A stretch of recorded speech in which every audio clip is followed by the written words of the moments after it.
E aí pessoal, beleza? Na aula de hoje a gente vai estar falando sobre o Big Bang e sobre a energia escura, né? De onde vêm esses termos. A gente está dando continuidade àquele conteúdo de relatividade e antes da gente começar é bom a gente saber que a teoria do Big Bang ela vem como uma continuidade das descobertas de Albert Einstein. Então a gente viu nas últimas aulas um pouquinho de relatividade geral, então dando continuidade, uma das sequências, né, que nós teríamos referente, uma das consequências das descobertas de Einstein, elas estão justamente, né, na questão da teoria do Big Bang. Essa teoria, por incrível que pareça, né, ela foi conceituada por um jesuíta, tá bom? Então essa teoria, ela é uma teoria de Lemaitre, de 1920. Né? Então esse jesuíta, ele fez algumas considerações a respeito da singularidade, né? Seria então a teoria de Big Bang, ela seria basicamente uma grande explosão. Né? Então esse nome, né, Big Bang, até vem, né, de um deboche que se teve na época a respeito dessa teoria. E esse jesuíta, né, por incrível que pareça, né, a questão de um padre, né, trazer essa questão, geralmente são criacionistas, ele fala que toda a massa, né, é como se existisse um átomo inicial, e toda a massa do universo ela estivesse presente nesse super átomo, né, onde estaria toda a matéria do universo. Nessa primeira fase, nós teríamos uma situação de singularidade. A partir daí, teve uma explosão, e dentro dessa explosão, o universo foi criado. E quando a gente fala em criação de universo, a gente não está falando somente da matéria. A gente está falando da matéria e também do espaço-tempo. Então nós temos uma situação em que, dentro dessa teoria do átomo inicial, nem mesmo o espaço existia, também não existia o tempo. Então as leis da física ainda não poderiam ser consideradas existentes também. Se você não tem espaço, não tem tempo, você sequer teria as leis da física valendo. Nessa situação de singularidade, onde você não tem tempo, não tem espaço, estaria concentrada toda essa massa. A partir dessa explosão, teve uma primeira fase que é uma grande inflação. Nessa inflação, você vai ter uma temperatura extremamente alta, em que começa a se formar o espaço-tempo.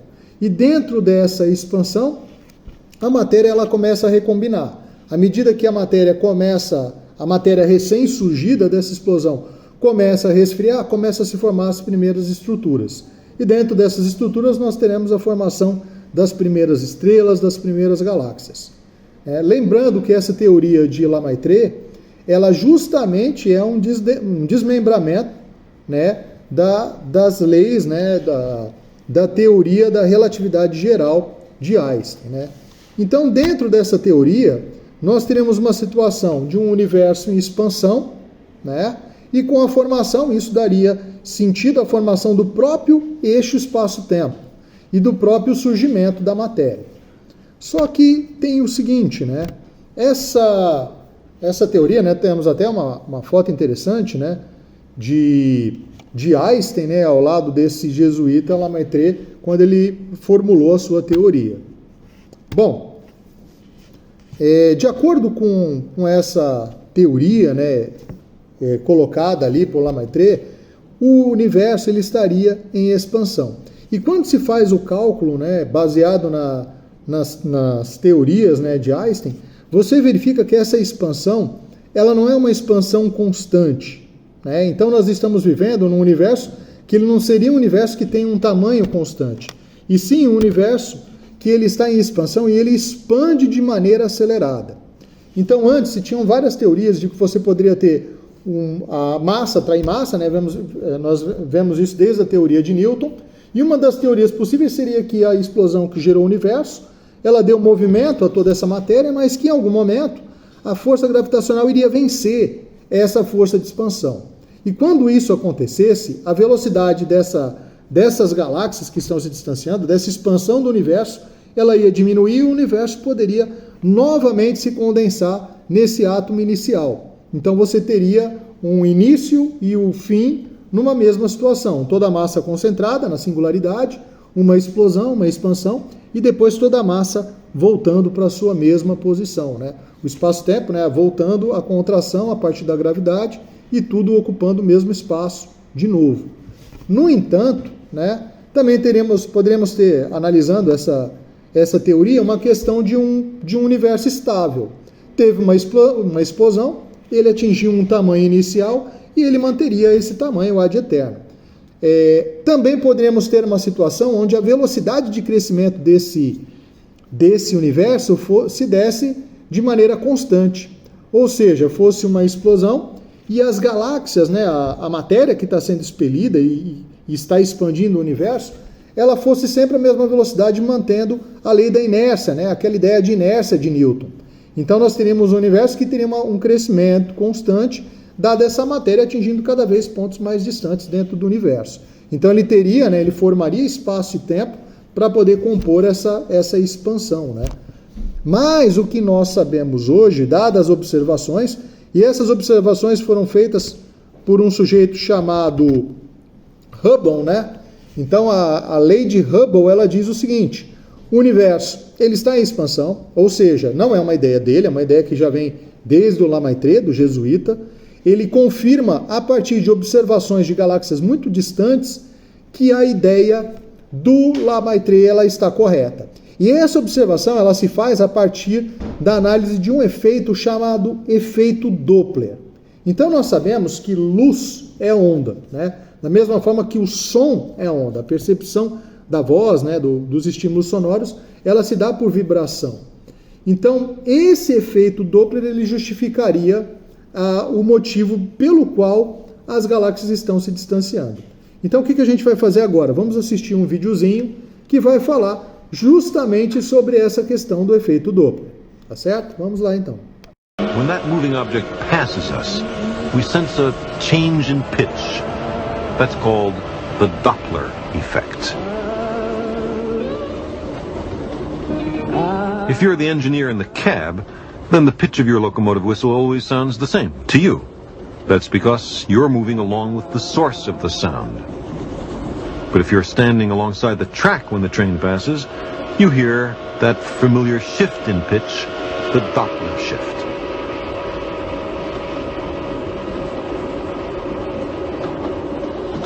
The reason this happens is easy to understand once you visualize the waves. A stationary train sends out sound waves in perfect circles like the ripples on a pond. Let's start the train again.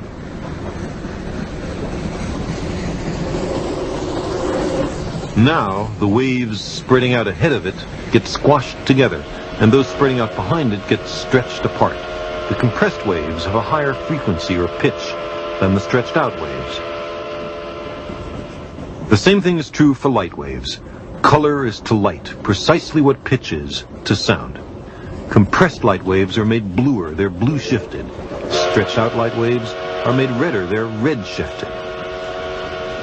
This work was difficult, routine, tedious. But although they didn't yet know it, Hubble and Humason were meticulously accumulating the evidence for the Big Bang. They had found that the more distant the galaxy, the more its spectrum of colors was shifted to the red. All right, clear the telescope. I'm coming down now. If this red shift were due to the Doppler effect, the distant galaxies must be running away from us. At the end of his vigil, Humason would retrieve the tiny galactic spectrum and carefully carry it down to be developed.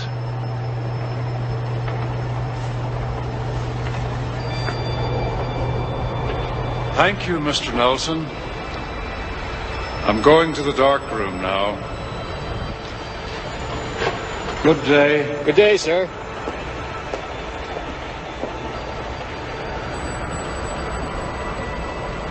Humason found a redshift in almost every galaxy he examined, like the Doppler shift in the sound of a receding locomotive.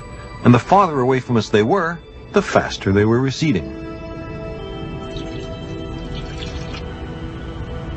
Tied to the fabric of space, the outward rushing galaxies were tracing the expansion of the universe itself. An awesome conclusion had been captured on these tiny glass slides. Humason and Hubble had discovered the Big Bang.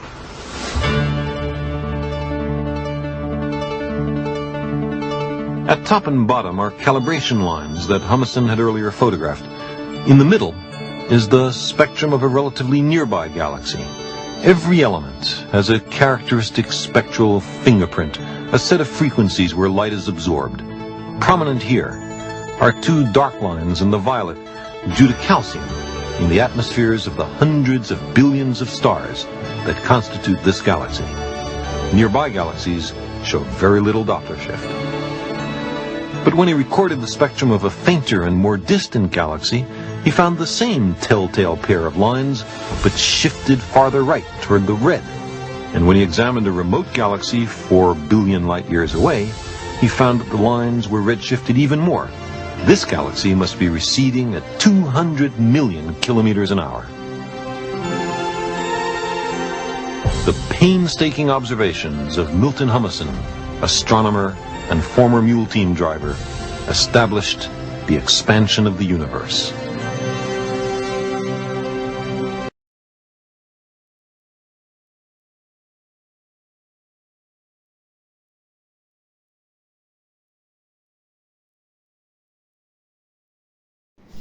Bom, então como podemos ver no vídeo, né, o universo ele está em expansão. E isso a gente descobre pela coloração das galáxias que estão mais distantes. Como conclusões diretas, né, do teorema dessa lei de Hubble, né, que seria justamente a aplicação do Doppler e a explicação da cor de certas galáxias mais distantes, elas estarem no espectro vermelho, né, você tem um desvio então da cor natural da galáxia para uma coloração mais avermelhada. Essa coloração, quando a gente verifica essas imagens, né, dessas galáxias distantes, elas estão comprovando que essas galáxias elas estão se distanciando do nosso ponto de referência. E estão se distanciando com uma velocidade incrivelmente acelerada. Tá certo? Então, dentro dessa teoria da expansão, uma das consequências é a expansão do universo, seria algo comprovado. E outra teoria que a gente também vê, né, que é uma teoria que a gente até acompanha pela rede social, é a questão da galáxia de Andrômeda, ela ir de encontro a essa teoria. Então a galáxia de Andrômeda é a nossa vizinha mais próxima, né, a 2,4 milhões de anos-luz de distância. Essa galáxia ela está vindo de encontro à nossa galáxia. Então se prevê que daqui a 4 bilhões de anos a galáxia de Andrômeda vai se chocar com a Via Láctea. E nesse choque, o que vai acontecer? Nós teremos, então, um período, né, de acomodação, onde algumas estrelas, né, alguns sistemas poderão ser arrancados, né, da galáxia da Via Láctea e acabarem compondo a galáxia de Andrômeda. Tá bom? Então nós temos um videozinho que esboça bem essa teoria sobre a aproximação de Andrômeda.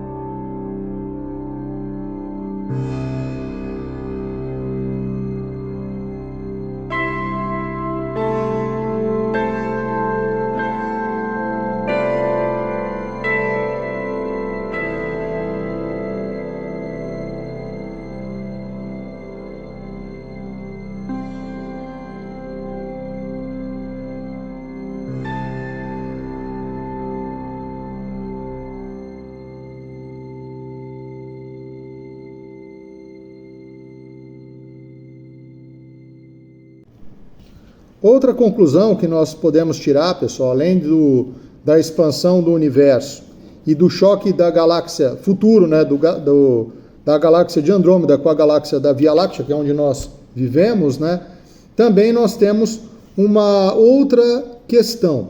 Se o universo está em expansão de maneira acelerada, isso acaba contrariando as leis de Newton. Porque se nós temos que teve uma explosão inicial, essa explosão ela expandiu o universo, então você tem o espaço-tempo se formando e, por conseguinte, nós temos as galáxias se distanciando a uma velocidade. O que não se explica é o motivo dessa velocidade estar aumentando. Ou seja, a gente tem uma aceleração. E se essa aceleração de onde viria essa aceleração? Então, quando a gente pensa nessa aceleração, a explicação que nós temos hoje é que existe, pessoal, dentro do universo, uma energia, né, uma grande parte da energia que é responsável por essa expansão, a gente não conhece a origem dela. Então, a gente denominou essa energia de energia escura. Então, quando você ouve essa expressão, energia escura, o que seria essa energia escura?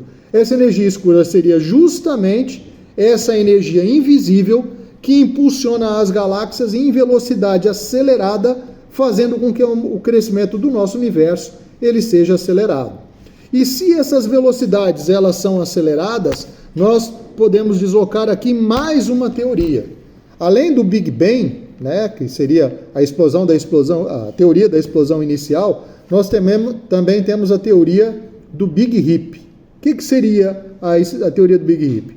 Seria que a velocidade dessas galáxias em expansão ela seria tão grande, mas tão grande, que os sistemas futuramente irão se desintegrar, tá certo? Esse cálculo, né, da velocidade de desintegração do nosso universo, ele calcula que aproximadamente 22 bilhões de anos, se a velocidade de expansão se mantiver de maneira acelerada, nós teremos o rompimento de tudo que se conhece como matéria, né? Então, da mesma forma que nós surgimos de uma explosão inicial, que seria o Big Bang, nós temos a teoria do Big Rip, que seria o fim de tudo, dado essa aceleração de toda essa matéria, tá certo? Obedecendo a lei da teoria de Hubble, né, que seria a teoria da expansão do universo. Bom, pessoal, o que eu tinha para a aula de hoje era somente isso, né? A gente falar um pouquinho sobre o que é matéria escura, como que surgiu o universo a partir da grande explosão e trazer a vocês aí um pouquinho dessas teorias iniciais aí que tem tudo a ver com astronomia. Um grande abraço, pessoal, e até a próxima aula.